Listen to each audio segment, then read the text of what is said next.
ماشاء اللہ لا حول ولا قوة الا باللہ العلی العظیم اعوذ باللہ من الشیطان الرجیم بسم اللہ الرحمن الرحیم الصلاة والسلام علی سید الانبیاء والمرسلین ابی القاسم محمد اللہم صلی علی محمد وآل محمد ثم الصلاة والسلام علی آلہ الذین اذهب اللہ عنہم الرجس وطہرہم تطہیرا اللہم صلی علی محمد وآل محمد۔ بات ہو رہی ہے ائمہ علیہ السلام کے متعلق۔ ائمہ علیہ السلام کی امامت، ان کی عصمت و طہارت، امام کی صفات کیا ہوتی ہیں، امام کے علم کے بارے میں یہ سب گفتگو ہماری ما سبق دروس میں گزر چکی ہے، اور آج ہم ائمہ علیہ السلام کی اطاعت کے بارے میں عقیدہ بیان کرنا چاہتے ہیں۔ عقیدتنا فی طاعت الائمہ، ہمارا عقیدہ ائمہ علیہ السلام کی اطاعت کے متعلق فرماتے ہیں وَنَعْتَقِدُ، ہم شیعہ خیر البریہ اس بات کا اعتقاد رکھتے ہیں ان الائمۃ ہم اولو الامر الذین امر اللہ تعالی بطاعتہم، کہ ائمہ علیہ السلام ہی وہ اولو الامر ہیں، وہ صاحبان سلطہ اور صاحبان حکومت ہیں کہ جن کی اطاعت کو اللہ نے اپنی اطاعت کے ساتھ ملا دیا ہے۔ صاحب سلطہ ہیں، صاحبان حکومت و سلطنت ہیں، سے مراد یہ ہے کہ وہ اسلامی سٹیٹ، وہ اسلامی سلطنت جو جناب رسول خدا صلی اللہ علیہ وآلہ وسلم قائم فرما کر گئے، کہ آپ کی انتھک محنتوں اور آپ کے خلوص کے نتیجے میں 23 سال کے اندر اسلام شرق و غرب میں پھیل گیا، تو ہم شیعہ خیر البریہ یہ اعتقاد رکھتے ہیں کہ جناب رسول خدا کے چلے جانے کے بعد اس پوری مملکت اسلامیہ کے حقیقی وارث، اس مملکت اسلامیہ کے حقیقی مالک، حقیقی حاکم اور حقیقی طور پر اس کے سلطان اور رہبر جو ہیں، پیشوا جو ہیں، اس پوری مملکت کے امیر جو ہیں، مسلمانوں کے جہاں جہاں بھی مسلمانوں کی حکومت ہے، اس مسلمانوں کی حکومت پر اگر کوئی سلطنت و حکومت کرنے کا حق رکھتا ہے تو وہ صاحبان امر ہیں، اور صاحبان امر سے مراد علی اور علی کے 11 بیٹے ہیں۔ کسی اور کو یہ حق نہیں پہنچتا کہ وہ رسول اللہ کے بعد مسلمانوں کا امیر بن بیٹھے۔ یہ ہم شیعہ خیر البریہ کا اعتقاد ہے، اور یہ اعتقاد قرآن سے ثابت ہے۔ قرآن کریم میں ارشاد رب العزت ہو رہا ہے سورہ نساء میں، یا ایھا الذین آمنوا اطیعوا اللہ واطیعوا الرسول واولی الامر منکم، کہ اے صاحبان ایمان، اللہ کی اطاعت کرو، اس کے رسول کی اطاعت کرو، اور صاحبان امر کی، صاحبان سلطہ، صاحبان حکومت کی، جو حکومت والے ہیں، جو سلطنت والے ہیں، ان کی اطاعت کرو۔ اب اگر ہم یہ مراد لیں کہ یہاں پر جو سلطہ اور حکومت والے، اور اس سے مراد آج کا ہمارا جو ہے وہ بادشاہ ہے، ہاں، تو کسی بھی ملک میں چلے جائیں تو بادشاہوں کے کیا حال بتائیں گے اور کیا کریں گے، اور دنیا پر یہ واضح ہے کہ بادشاہوں آج کل کے، یعنی جتنے بھی بادشاہ ہیں اور اس سے پہلے جتنے بھی بادشاہ گزرے ہیں، کیسے ان کی اطاعت کی جا سکتی ہے جبکہ وہ خود کیا ہیں، غیر معصوم ہیں۔ جو اللہ سبحانہ و تعالی جب بھی کسی کی اطاعت کو اپنی اطاعت کے ساتھ قرار دیتا ہے تو کبھی بھی غیر معصوم کی اطاعت کو اپنی اطاعت قرار نہیں دیتا، اور اس بات کا اقرار خود علامہ فخر الدین رازی نے اپنی تفسیر فخر میں بھی اس بات کا اقرار کیا ہے کہ جن کی اطاعت کو اللہ اپنی اطاعت قرار دے دے، اس کا معصوم ہونا ضروری ہے، اور محمد و آل محمد ہی وہ ہستیاں ہیں کہ جن کی عصمت و طہارت کی گواہی خود قرآن نے ان الفاظ میں بیان فرمائی، انما یرید اللہ لیذھب عنکم الرجس اہل البیت ویطہرکم تطہیرا۔ اور خود امام باقر علیہ الصلوۃ والسلام اس آیہ کریمہ کی تفسیر میں فرماتے ہیں کہ اولو الامر سے مراد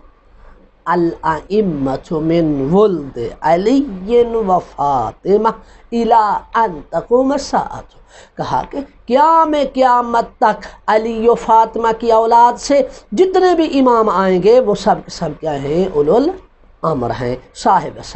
سلطہ اور صاحب حکومت ہیں، تو علی و بطول کی اولاد ہیں۔ اب یہ علیحدہ بات ہے کوئی انہیں سلطنت عطا کرے یا نہ کرے، کوئی ان کی سلطنت اور حکومت کو مانے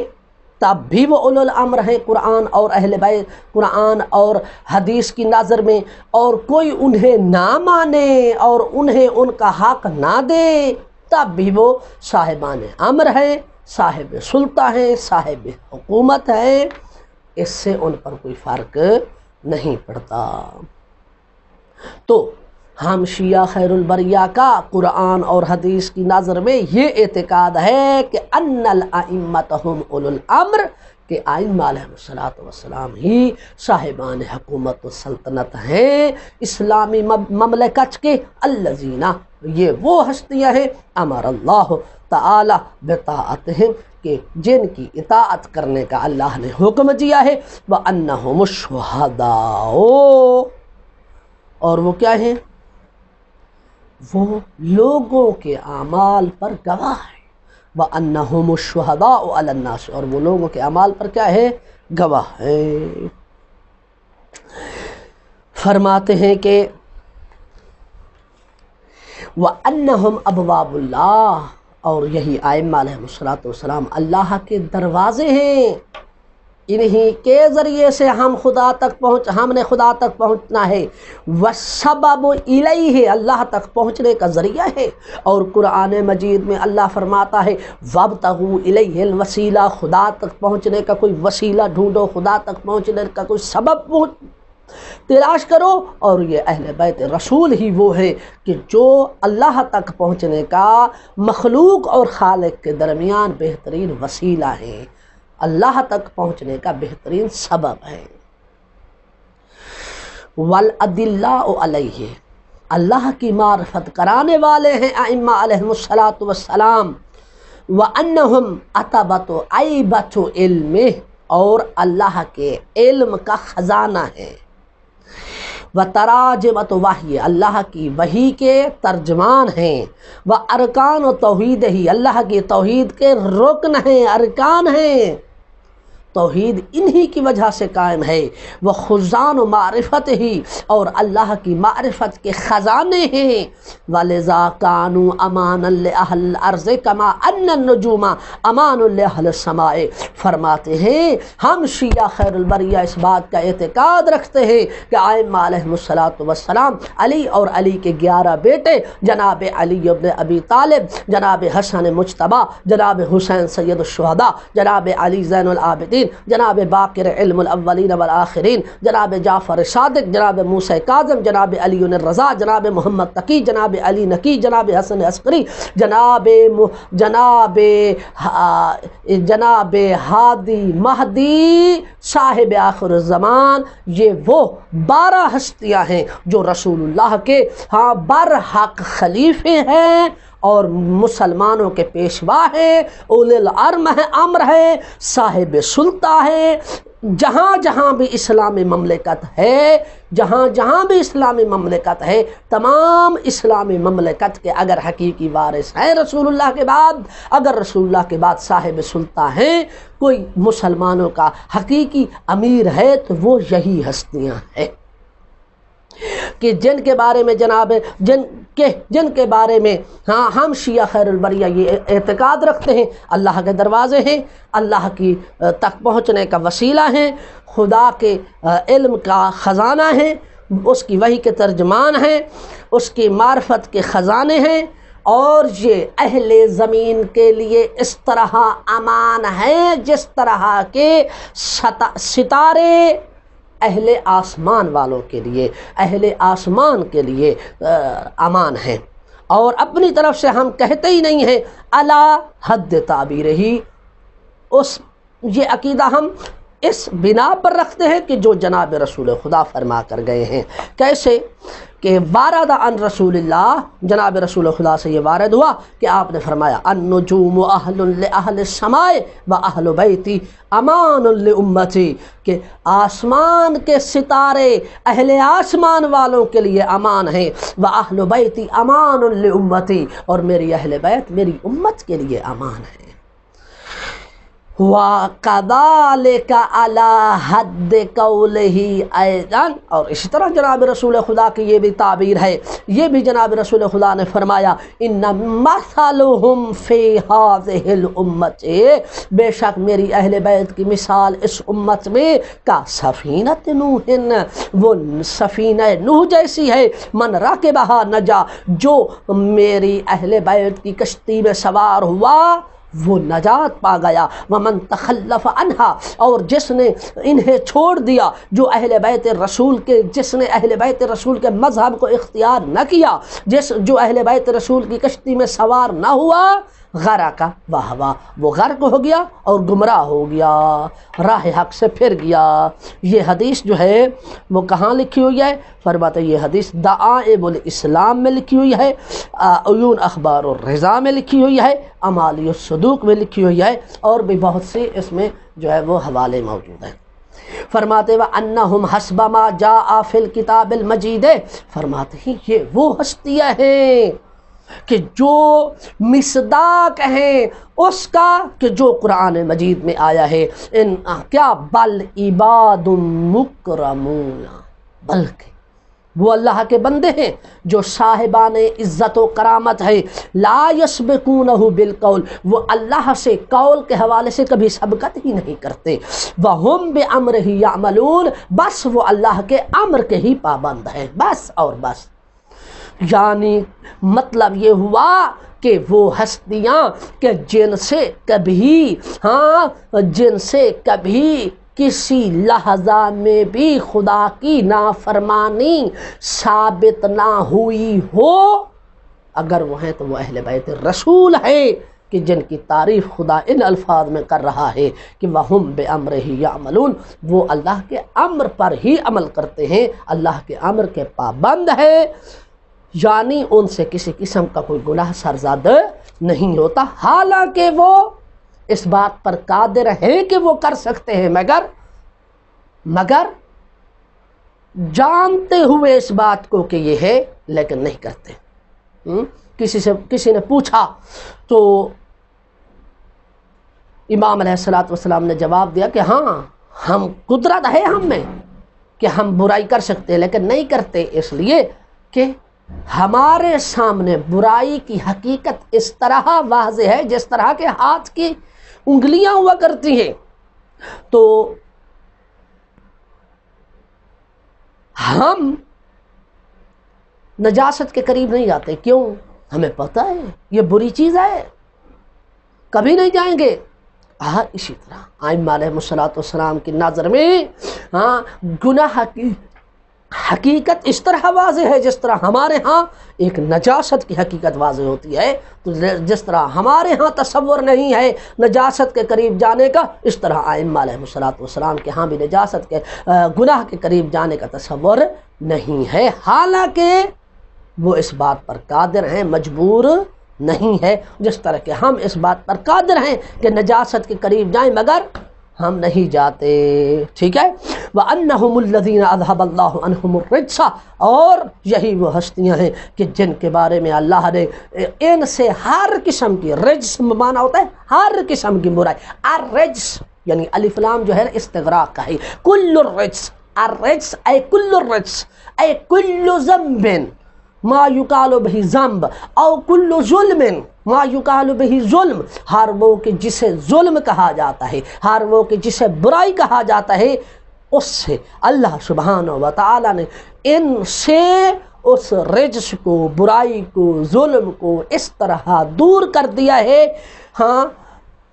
وَطَهَّرَهُمْ تَطْهِيرًا، اور انہیں اس طرح پاک کر دیا ہے جس طرح پاک کرنے کا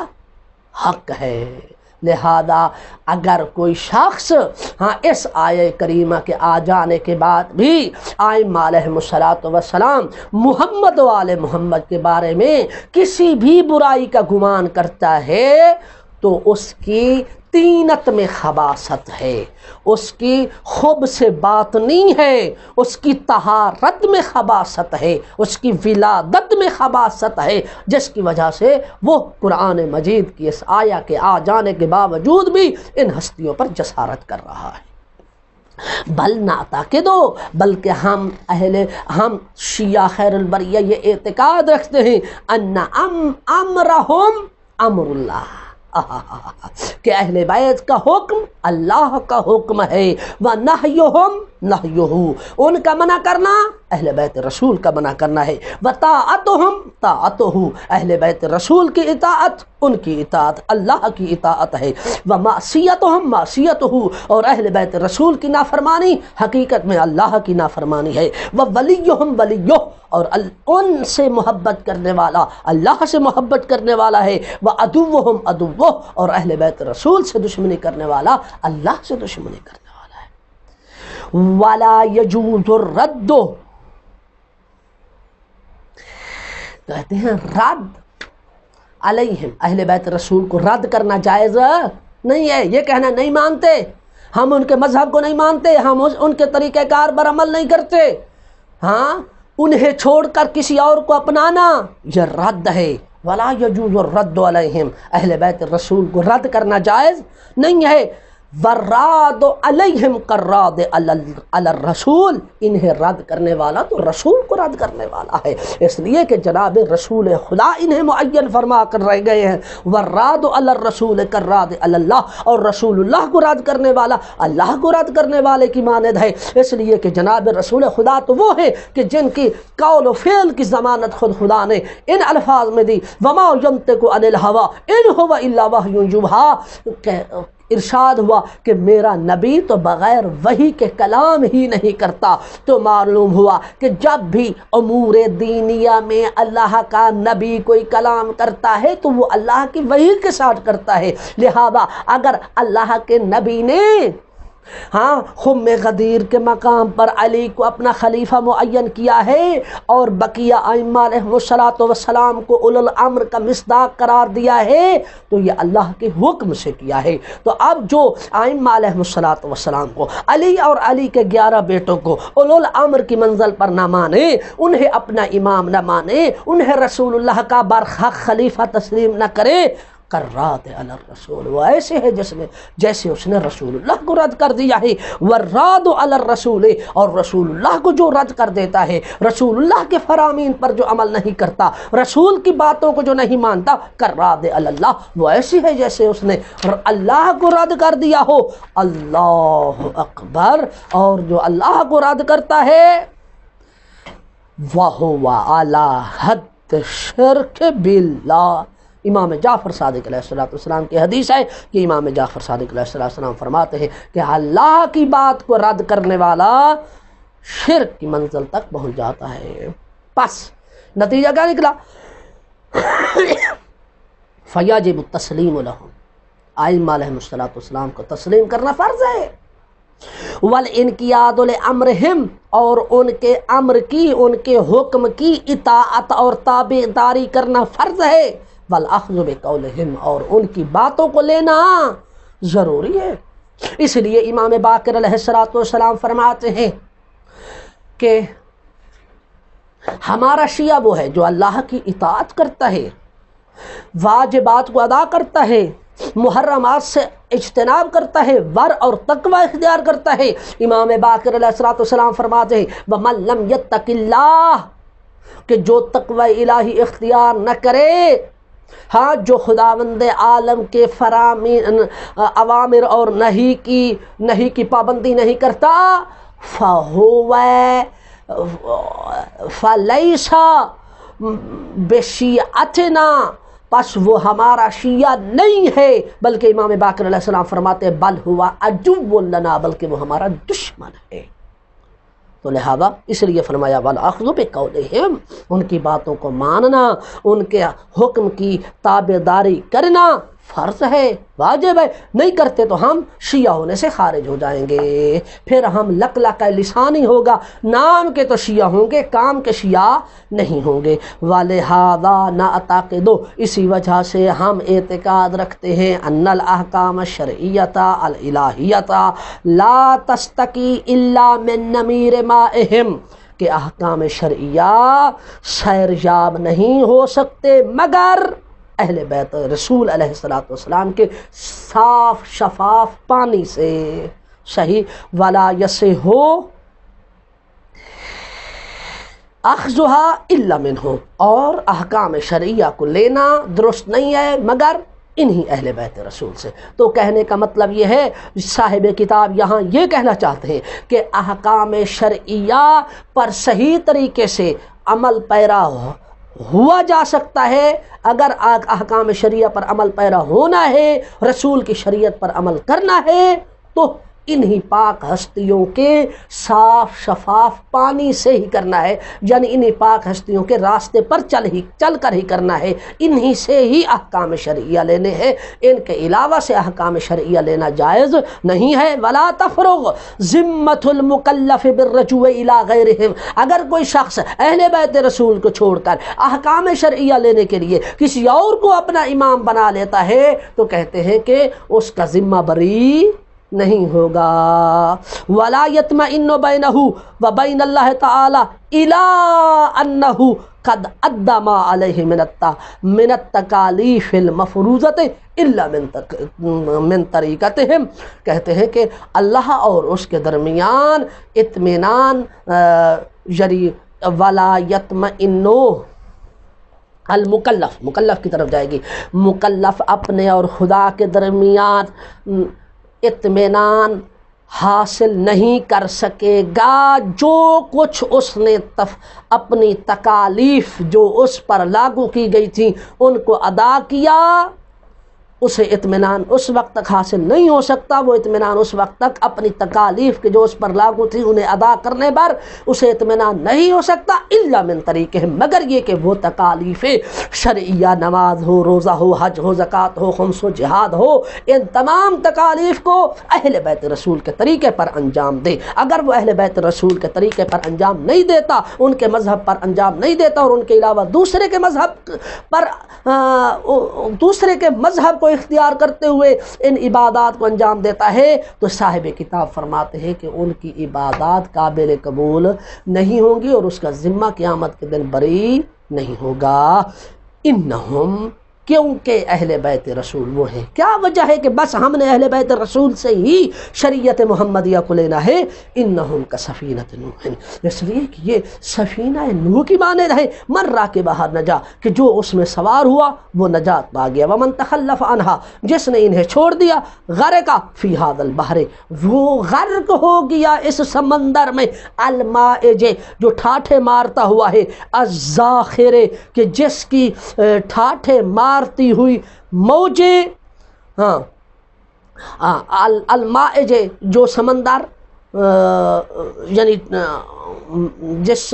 جو سمندر المائج موجوں والا ہے، یعنی ٹھاٹھے مارنے والا ہے۔ الزاخر، زاخر کا مطلب بھی تقریباً ٹھاٹھے مارتا ہوا ہے، کہ بے امواج شبہ، ایسا گہرا سمندر ہے، ایسا ٹھاٹھے مارتا ہوا سمندر ہے کہ جس کی موجیں کیا ہیں؟ شبہ کی موجیں ہیں، یعنی اشتباہ کی موجیں ہیں، ضلالات، گمراہی کی موجیں ہیں، ادعاءات یعنی بدعت و انحراف کی موجیں ہیں، والمنازعات، اور کیا ہے، متنازع فی ابحاث کی موجیں ہیں۔ کہتے ہیں ایسے سمندر میں جس میں گمراہی بھی ہے، جس میں اشتباہات بھی ہیں، جس میں بدعات و انحرافات بھی ہیں، جس میں منازعات، لڑائی جھگڑے بھی ہیں، کہتے ہیں اس قسم کے سمندر سے اگر کوئی شخص جو ہے وہ بچ سکتا ہے تو وہ اہل بیت رسول کی کشتی پر سوار ہو کر بچ سکتا ہے، اور جو اہل بیت رسول کی کشتی پر سوار نہ ہوا تو وہ اس طرح کے سمندر میں غرق ہو گیا۔ ولا یہمنا من بحث الامامت فی هذه العصور، کہتے ہیں اس زمانے میں امامت کی بحث میں مہم نہیں ہے ہمارے لیے امامت کی بحث میں اس زمانے میں یہ مہم نہیں ہے کہ اس بات انہم ہم الخلفاء الشرعیون و اہل السلطۃ الالہیہ، کہ اس زمانے میں امامت کی بحث میں ہمارے لیے یہ مہم نہیں ہے کہ ہم ثابت کرتے پھریں کہ ائمہ علیہم السلام حقیقی خلفاء رسول ہیں، وہی اللہ کی سلطنت کے اہل ہیں۔ اس بات کو کہا اس زمانے میں ثابت کرنے کی کوئی اتنی ضرورت نہیں ہے، یہ سب پر واضح ہے۔ فإن ذلک امر مضی فی ذمۃ تاریخ ہے، بھائی یہ تو وہ امر ہے، یہ وہ معاملہ ہے کہ جو تاریخ کے ذمے گزر چکا ہے، تاریخ میں یہ موجود ہے۔ کوئی 1000 مرتبہ انکار کرے، کوئی 1,00,000 مرتبہ انکار کرے، وہ تاریخ کے صفحات سے ائمہ علیہم السلام کی امامت کو نہیں مٹا سکتا۔ فرماتے ہیں وَلَيْسَ فِي إِثْبَاتِهِ مَا يُعِيدُ دَوْرُ الزَّمَنِ مِنْ جَدِيدٍ، اور اس کی اور امامت کے اور امام کی امامت کے ثابت کرنے میں اب نہیں ہے کہ ہم ایک نیا دور جو ہے وہ لے کر آئیں، او یعید الحقوق المسلوبۃ من الی اہلہا، یا نئے سرے سے وہ حقوق جو سلب کیے جا چکے ہیں وہ ان کے اہل کو دیا جائے، نہیں، یہ ضروری نہیں ہے۔ وانما الذی، اب جو ہمارے لیے ضروری ہے، یہمنا منہ بحث امامت میں جو چیز ہمارے لیے مہم ہے، ما ذکرنا، وہ ہے جو ہم ذکر کر چکے ہیں، کیا؟ من لزوم الرجوع الیہم فی الاخذ بالاحکام باحکام اللہ الشرعیہ، کہ ہمارے لیے مہم یہ ہے کہ ہم اس بات میں بحث کریں کہ تمام مسلمانوں پر بلکہ مؤمنین پر احکام شرعیہ پر عمل کرنے کے لیے، احکام شرعیہ پر عمل کرنے کے لیے وہ ائمہ علیہم السلام کی طرف ہی رجوع کریں، وتحصیل ما جاء بہ الرسول الاکرم علی الوجہ الصحیح الذی جاء بہ، کہ جناب رسول اکرم جو کچھ لے کر صحیح طریقے سے لائے ہیں اس کو حاصل کریں ائمہ علیہم السلام کے ذریعے سے۔ وَإِنَّ فِي أَخْذِ الْأَحْكَامِ مِنَ الرُّوَاةِ وَالْمُجْتَهِدِينَ الَّذِينَ لَا يَسْتَقُونَ مِن نَمِيرِ مَائِهِمْ، کہتے ہیں کہ روات سے، مجتہدوں سے، کہ جنہوں نے ائمہ علیہم السلام کے صاف و شفاف پانی سے جو کما حق ہو سیریاب نہیں ہو سکے، ولا یستضیئون بنورہم، اور ائمہ علیہم السلام کے نور سے کما حق ہو فیض یاب نہیں ہو سکے، کیوں؟ ابتعاداً ان محجت ثواب فی الدین، اس لیے کہ دین میں جو درستگی کا دل ہے اس سے دور رہے ہیں۔ کیسے؟ اب آپ کے اسی زمانے میں دیکھ لیں کہ ہمارے جو مجتہدین ہیں یا روات احادیث ہیں وہ امام علیہ السلام سے دور ہیں، کہ امام علیہ السلام کے جو دین میں درستگی کا دل ہے اب دور ہیں، اس لیے کہ غیبت کو کتنا زمانہ گزر چکا ہے۔ اب وہ بیچارے فقہا اور مجتہدین کیا کریں؟ فقہا اور مجتہدین اور روات اسی مواد کو لے کر کے جو ان کے سامنے موجود ہے حکم لگاتے ہیں۔ ولا یطمئن المکلف من فراغ ذمتہ من التکالیف المفروضۃ علیہ من اللہ تعالی، اور کہتے ہیں مکلف اپنا ذمہ بری کرنے کے لیے مطمئن نہیں ہو سکتا ان تکالیف سے کہ جو اس پر اللہ کی طرف سے فرض کی گئی ہیں، کیوں؟ لأنہ مع فرض وجود الاختلاف فی الآراء بین الطوائف والنحل فیما یتعلق بالاحکام شریعت، کہتے اس لیے کہ اختلاف موجود ہے ان آراء میں کہ جو مختلف مذاہب کے درمیان پائی جاتی ہے، کہ جن کا تعلق احکام فیما یتعلق بالاحکام شریعت ہے، جن کا تعلق احکام شریعت کے ساتھ ہے، اختلافاً ایسا اختلاف پایا جاتا ہے مذاہب کے درمیان احکام شرعیہ کے آراء میں، احکام شرعیہ کی ابحاث میں، لا یرجى معه التوفیق، ہاں کہ جس کے ساتھ توفیق، جس کے ثواب پر توفیق کی امید نہیں ہے، لا یبقى للمکلف مکلف مجال ان یتخیر ویرجع الی ای مذہب شاء و رأی اختارا، کہتے اس اختلاف کی صورت میں پھر مکلف کے لیے کوئی مجال نہیں رہ جاتی کہ وہ کیا ہے، وہ آزاد ہو جائے، وہ حر ہو جائے، وہ اس کی مرضی آئے، جس مذہب کو چاہے اختیار کر لے، جس رائے کو چاہے اختیار کر لے، نہیں، ایسی بات نہیں ہے، کیونکہ مذاہب کیونکہ اسلام کے مذاہب کے درمیان احکام شریعہ میں مختلف قسم کا کیا ہے، اختلاف پایا جاتا ہے۔ یعنی کوئی کہتا ہے ہاتھ باندھ کر سینے پر ہاتھ رکھے، کوئی کہتا ہے ناف پر ہاتھ رکھے، کوئی کہتا ہے کھول کر جو ہے ہاتھ کھول کر نماز پڑھیں۔ اب فرماتے ہیں یہ اختلاف جو ہے مختلف مذاہب میں احکام شرعیہ کے حوالے سے ہاں اس طرح ہے کہ مکلف بیچارہ جو ہے وہ اپنی مرضی سے کسی کی رائے کو اختیار نہیں کر سکتا۔ جب اپنی مرضی سے کسی کی رائے کو اختیار نہیں کر سکتا تو پھر کیا کرنا ہے؟ بل لا بد لہ، پس مکلف کے لیے ضروری ہے ان یفحص، وہ غور و فکر کرے، ویبحث، اور بحث و فحص کرے، حتی